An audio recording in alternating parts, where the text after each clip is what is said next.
Wish in a Tree by Lynda Mullaly Hunt is a picture book about a young boy with an abundant curiosity and imagination trying to find his place in the world. Hi, I'm Dan Skinner, and welcome to the Kids Bookshelf. Ahead, we'll explore the book and talk with the author about the inspiration behind it. Lynda Mullaly Hunt is the author of the New York Times bestselling novel Fish in a Tree, as well as One for the Murphys and Shouting at the Rain. She joins us to talk about her first picture book, Wish in a Tree. Lynda, welcome to the Kids Bookshelf. Well, thank you. Thank you so much, Dan. I really appreciate the invitation, and I'm excited to be here. Well, this is your first picture book, and I'm going to talk about the challenge of that with you in just a bit. But first of all, let's talk about the inspiration, because I understand it stems from a novel, Fish in a Tree. So tell us about that book and how it led to this picture book. Yeah, well, I released a novel 10 years ago entitled Fish in a Tree, and that is the story of me as a struggling student when I was a kid. And my elementary school years were very hard. I had a really hard time in school. I did not like school, but when I got into the sixth grade, I met a man named Constantine Christie. Mr. Christie was my sixth grade teacher, and that man saved me. I mean, do not doubt that. He saved me. I was a completely different child as I left his classroom. As I grew older, I wanted to be a teacher myself and to help kids like he had helped me. And having been on both sides of the desk, I wanted to write a book that would show kids that intelligence is measured in a lot of different ways. I think a lot of people in general, but children especially, tend to measure intelligence based on how well people read. And there are plenty of people out there in the world that struggle with reading, but are very intelligent. You know, I tell kids, if somebody can take a raw piece of wood and create a piece of furniture, well, that's very intelligent. And I thought that was an important message to get out there. I'm really grateful that has helped so many kids. Another facet of my difficulties as a kid and even as an adult writer is focusing. I do have, trouble focusing, as I have to say, all of my creative friends tell me the same thing. So I decided that I wanted to honor Oliver. And Oliver is one of my favorite characters because I had so many students like him as a teacher who were highly intelligent. You know, they couldn't necessarily keep their butts in their chairs or raise their hand before they answered. But these kids so many of them were so brilliant, but frustrated because they knew that they struggled with following the rules of raise your hand before you speak and that kind of thing. And as a student who struggled and as a teacher who loved those kids, shame, those kids develop shame from those experiences. And I know what that's like. And I started to research shame. And so when you're asking me what actually pushed me to writing this picture book, that was it. I started researching shame and its effect on children. And shame can have dire consequences for kids. It affects their self-esteem. It affects their self-talk. It's sort of like a ball rolling down a hill. When a kid's self-esteem and their self-talk are affected, they start to, question themselves in terms of academics. They start to feel isolated. And then sometimes they act in ways that do isolate them from other kids. They tend to be more competitive. They sometimes can become aggressive. And then those kids become teenagers. And then the rates of self-harm and all of that are much, much higher. With kids, just, starting with that little kernel. I've been telling kids when I talk to kids about the picture book that the words they say to themselves plant seeds. And every time they repeat those messages, they're watering those seeds. They're making those seeds grow. And that their minds are not out of their control. When you catch yourself saying something like, you're dumb, why can't you be more like the other kids? You can stop that. You can stop that. You can adjust what you say to yourself. One other thing that I'll just mention is that my three novels, One for the Murphys, Fish in a Tree, and Shouting at the Rain, I've been told that those sometimes make people cry. And we've all heard the saying, no tears in the writer, no tears in the reader. Well, I didn't cry writing any of those books. And so I was rather blindsided while writing a picture book when I got to the line where Oliver climbs into the tree and says, please, please make me like the rest of them. I really got emotional. I mean, like I was right back there as a fourth grader. And so between my research on shame and those experiences, that's what led to this picture book. And this picture book, as you mentioned, is about Oliver, and he exhibits all the things you just talked about. He can't stay still in class, but he's brilliant. But because classmates and teachers kind of come down on him, he feels bad about himself. But I won't give away everything in the book, but for parents who are maybe watching this interview or looking for a book that fits a child in their life this way, just know that by the end of the book, Oliver comes to a realization and feels better about himself. But to give people a taste of the book, would you read a couple of pages for us? I would love to, sure. Wish in a Tree. School makes me feel like a fish in a tree, like a dragon in a paper house. While my friends sit in their chairs like we're supposed to, my feet fidget, my body bounces, my brain blazes. While other kids' pencils move across the page, mine soars through the air. Whoosh! My pencil is a rocket. I see the white fire. I feel its heat. In my mind, engine sounds rumble, and I guess they burst from my mouth, too. Quiet, Shay says. Must you be weird all the time? My shoulders droop. My rocket plummets. My brain grinds like a pencil caught in the sharpener. Then I stare at my rocket and wonder, why are pencils yellow and always number 2? Where are all the number 1 pencils? And then I wonder if a pencil rocket could reach the rings of Saturn.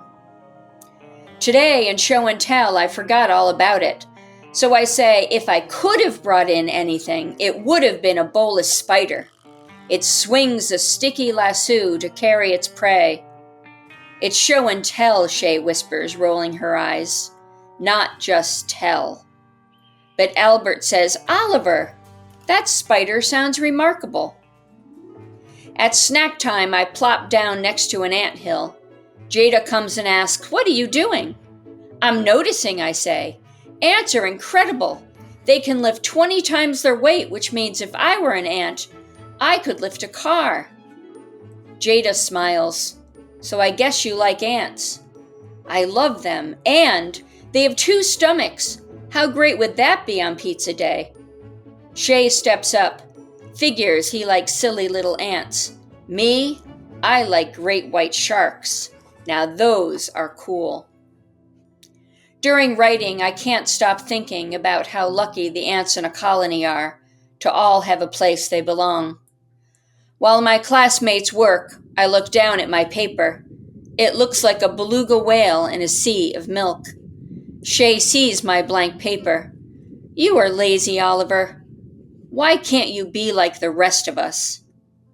Shay's words hurt, but not as much as the words I say to myself.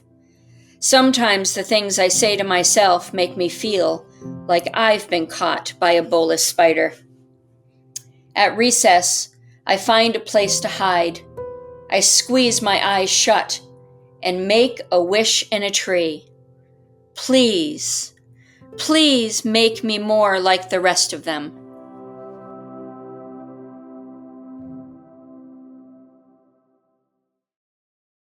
Ultimately, he finds friends who understand him and also have curiosity, and he doesn't feel alone then. Yeah, and I think that's an important conversation to have with kids. You know, for me as a former teacher, I would have used this book to teach metaphors, but I would have also teach this book as a springboard for emotions.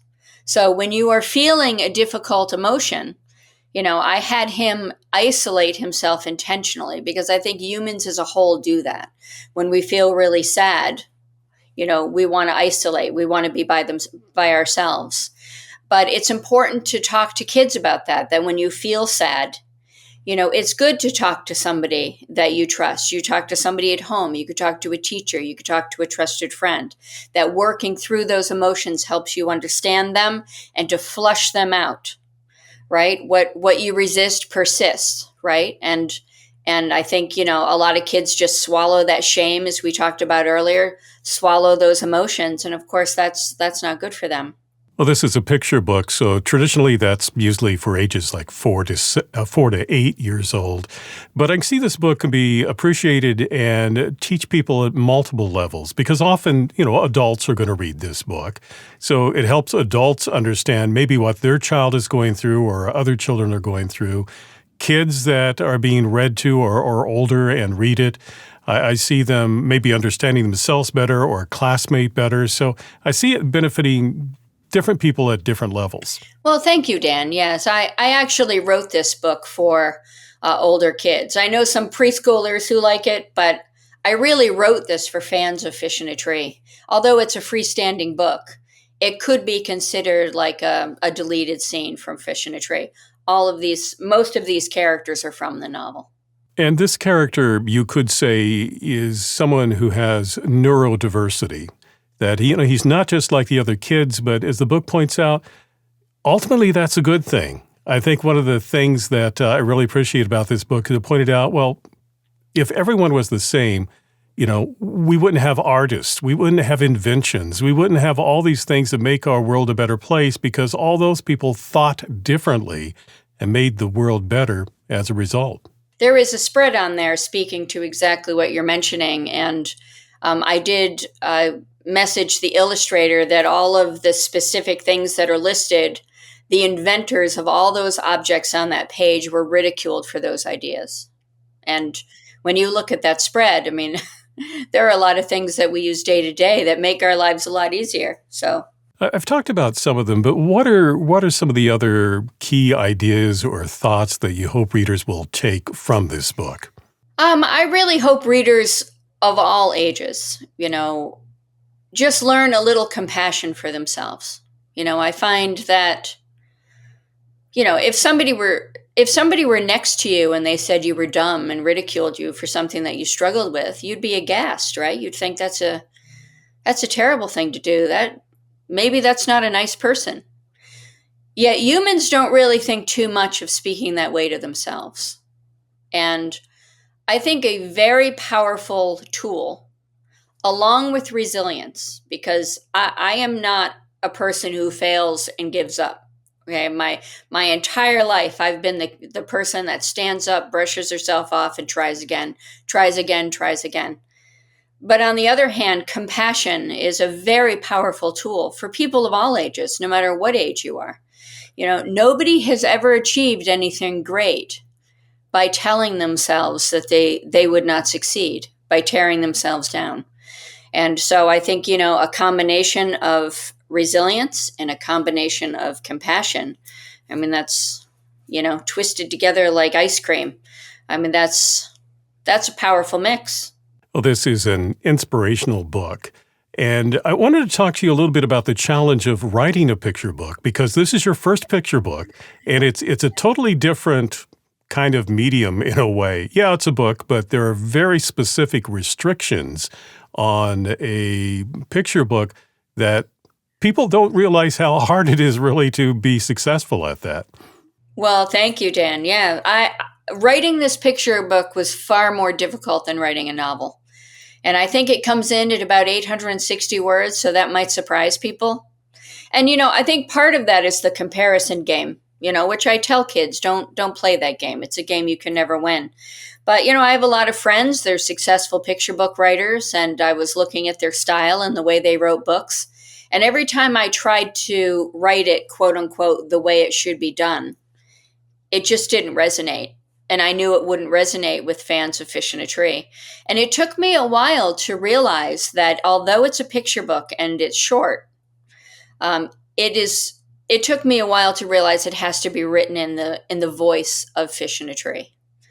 Because the message for me is for older elementary kids, right? I think younger kids can enjoy it, but the idea of self-talk and how it really affects you, I think really shoots at like second, third grade kids and older and adults. This idea of self-talk. I mean, we should be talking to kids in kindergarten and preschool about the way they talk to themselves. But yes, the picture book was a lot more difficult to write. But once I figured that out and sent it to my editor, she's like, okay, you've got it, finally. Because I knew everything that I'd done prior to that draft didn't resonate. So you conquered the challenge of writing a picture book. So my question is, you've got this one. Do you see more picture books in your future? Yeah, I do. I have some ideas. I am working on a novel now, so my brain really wants to just think about that. So I do have another novel coming. But yeah, I definitely would love to do another picture book. The picture book is Wish in a Tree by Lynda Mullaly Hunt. Lynda, thank you for talking with me today. Oh, thank you, Dan. It was really a pleasure. I appreciate the invitation very much. If you'd like to purchase Wish in a Tree, I've placed a link for you in the description below. If you enjoyed this conversation, please subscribe, like, and click on the bell so you know when I post new interviews. Meanwhile, here are 2 more books you might find interesting. Well, thank you for watching this edition of the Kids Bookshelf. I'm Dan Skinner. Until next time, keep sharing the gift of reading.